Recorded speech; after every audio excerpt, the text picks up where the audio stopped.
You know what, folks? Every time I'm surfing online, you can't help but see that Spider-Man No Way Home is the #1 trending topic right now, and deservedly so. This film has made so much money, I can't even back it up onto my driveway. It's insane. So an article that came out yesterday from Anthony D'Alessandro, it is about what films may stand the chance to take that coveted #1 spot.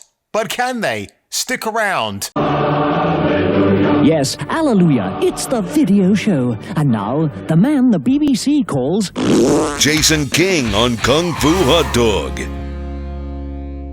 It's very fair to say that every time I go online now, I can't help but seeing the hashtag of Spider-Man No Way Home trending all over the place, and deservedly so. It's a fantastic movie. Nobody predicted the kind of box office it would do. Even my measly predictions didn't make it past the finishing line. But why am I talking about this yet again today? Well, some development actually, so I thought I would talk about it. And I've got to agree with a fellow YouTuber online who said the same thing that I kind of echoed now. The language used by Deadline about their reporting of the box office for Spider-Man NWH is a little bit, it almost sounds like they're resentful that the film has done so well when we're talking about a pandemic that apparently affected films like Shang-Chi, Eternals, and Black Widow. 3 of the worst MCU films I've had the displeasure of sitting through. Actually, I've got to discount Eternals. I just couldn't go and watch that. I may watch it eventually when it's out and streaming, or I go to a friend's house and watch it there, but otherwise, I'm in no hurry to watch that one. And again, everything about that particular movie, especially on the red carpet, absolute cringe. You had 2 writers of the movie who probably looked like they didn't even make it past college. It's just ridiculous. This is the thing with Marvel now, they're just hiring very poor writing talent and directorial talent as well. Like, gone are those days of the MCU when you had really good caliber directors stepping behind the director's chair, but those days are long gone, man. And it's going to take a miracle to get back to that gold standard of MCU films. But yeah, they're asking here, Spider-Man is hoarding the Christmas box office. Is there room for Matrix regurgitations, Sing 2 and Kingsman? Well, for those titles, I say Matrix won't have a chance to be at #1. I'm watching that later on right away, and I am not going out to see it.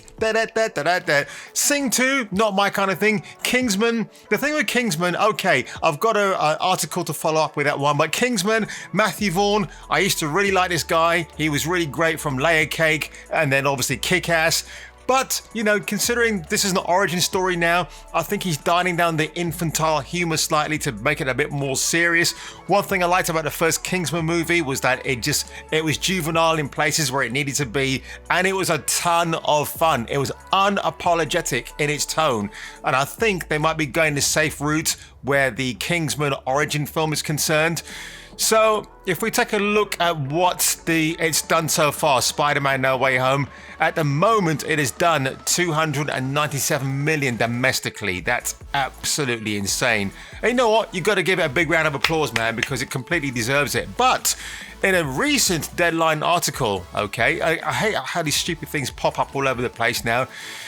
So Spider-Man No Way Home grossed 31.4 million on Tuesday, and at the moment globally, this is a really good part here. Globally, as Nancy Tartaglione will assess, is closing in on the highest grossing movie during the pandemic, No Time to Die, standing at $774 million. And that hasn't even broken even yet. The latest Sony Spider-Man crossed 700 million worldwide yesterday, with a cumulative that stands at 751.3 million. Many analysts believe a $1 billion is feasible for the latest MCU. It's Sony, not MCU. Sony clearly have their name all over the place. Even without China in the mix, which Sony is still awaiting a date for. So I'm really glad to hear that. But the main purpose of this article today, and the reason for my wallpaper behind me, is this. Now, everybody is in agreement who has seen No Way Home that Andrew Garfield, and no disrespect to Tom Holland, I thought he was fantastic anyway, and Tobey Maguire he's Tobey Maguire, isn't he? He's just awesome. But Amazing Spider-Man 3 trending as fans call for Andrew Garfield to star in a new movie. Okay, this I think could actually happen. So Spider-Man fans want to see Andrew Garfield return as Peter Parker. I do. It's no secret that Garfield's Amazing Spider-Man trilogy was cut short after the poor performance of its second installment, The Amazing Spider-Man 2. Yes, but both Amazing Spider-Man films made money at the box office, didn't they? So to call it a failure or a poor performance, yeah, maybe from an artistic point of view, but from a box office point of view, they did well at the box office. Goofy effects, a dodgy script, blame Alex Kurtzman for that one, and a cringy take on iconic villain Electro, that's true, made it difficult for Sony to justify carrying on, ultimately resulting in a third film in the trilogy being cancelled. But now, it looks as though Spider-Man fans want Garfield back. I do. I really do. According to comicbook.com, his recent appearance in No Way Home has sparked a wave of support for Andrew Garfield's Peter Parker. This IGN article is so poorly written because the amount of repetitive use of Garfield's name is a bit, it's terrible.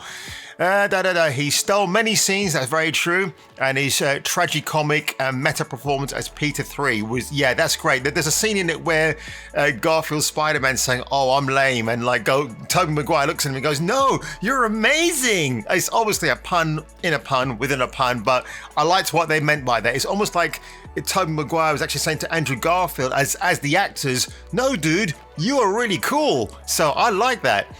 Michael Patterson, Andrew Garfield did an incredible job in Amazing Spider-Man, and it has always bothered me that his performance was so overlooked. That is absolutely true.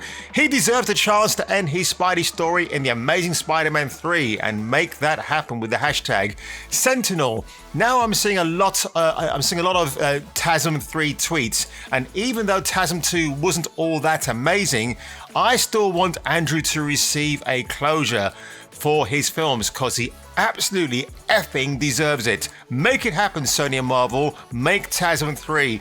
So Cosmic Wonder, a guy that I follow as well, he said on his channel today that apparently Kevin Feige and Amy Pascal, yes, everybody's favorite wig wearer, they're in the early stages of planning two more Spider-Man films at the moment. One could be Tom Holland in his own separate universe, and one could possibly be Andrew Garfield. Now, Garfield has always been an actor that I love. You see him in Hacksaw Ridge, and he was in Doctor Who as well with David Tennant. I completely forgot he was. He's amazing. Kid A. This guy is a fantastic actor. I like his look as well. He's got he's got like a cross between an anime character and an emo warrior. He's kind of one of those kind of guys. Maybe emo warrior is the wrong phrase to use, but he's a fantastic actor. He exudes a lot of charisma, and I've got both of his films to watch in the next few days. So I've never been one of these people that says that the Amazing Spider-Man films are trash. Definitely not. They had a unique look about them, but Mark Webb,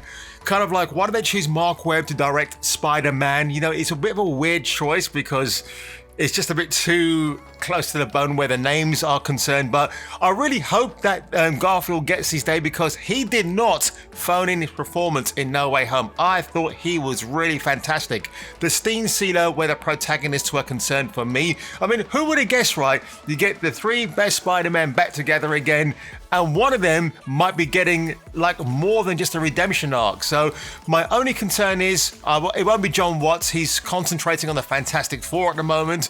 God knows what that's going to turn out to be like. Yvonne Strahovski, Sue Storm, please. But we need to get a really great director, someone with great writing credentials, someone that's not going to bring identity politics into Spider-Man 3 because so far we haven't had any of that. That's why this film has been successful, No Way Home, because it's just good old-fashioned entertainment.